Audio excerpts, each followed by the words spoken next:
Amnesty International, la collective La Rage, SOS Homophobie, l'UCL, le collectif Fierté Toulon et FSU et Solidaire. J'espère que j'ai oublié personne.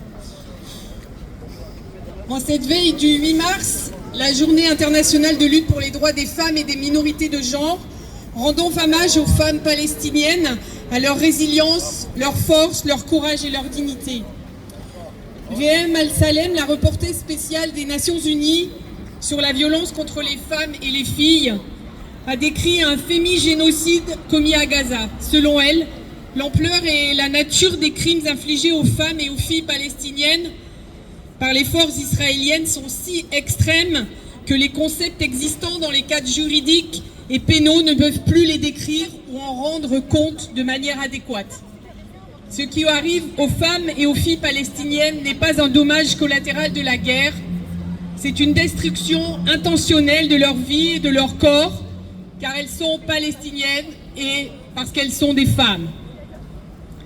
Elle a réitéré les conclusions de son récent rapport remis au Conseil des droits de l'homme qui stipule qu'Israël tue délibérément des femmes et des filles palestiniennes dans l'intention de les détruire et de détruire la continuité du peuple palestinien. Elle a aussi souligné le recours à la violence reproductive dans le cadre de la campagne israélienne. La destruction des infrastructures sanitaires de Gaza aurait laissé 150 000 femmes enceintes et allaitantes sans accès aux soins essentiels. On estime que 17 000 de ces femmes et 60 000 enfants de moins de 5 ans souffrent aujourd'hui de malnutrition aiguë. La violence et les atrocités dont sont victimes les femmes palestiniennes ont été tellement normalisées qu'elles constituent désormais la réalité acceptée, même dans d'autres conflits. Plus personne ne semble réagir lorsqu'on entend parler de la terreur que subissent les femmes, en raison du démantèlement de l'ordre juridique et des protections qu'il garantit aux civils.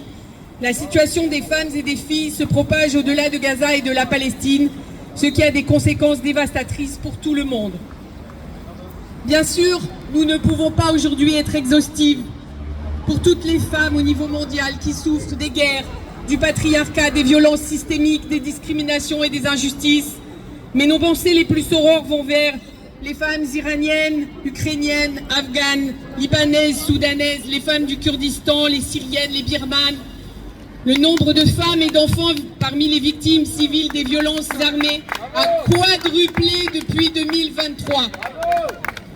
Il est important de se rappeler que la lutte pour les droits des femmes est un combat de tous les jours, partout dans le monde, et que partout, dans tous les pays, les femmes se battent et prennent des risques mortels parfois pour défendre leurs droits. En 2025, on a aussi atteint le chiffre de 83 000 femmes et filles mortes de féminicide par un proche dans le monde. Un chiffre effrayant en augmentation constante qui représente 137 mortes par jour dans le monde. Après tout, être féministe, c'est l'idée radicale que les femmes sont des êtres humains comme les autres.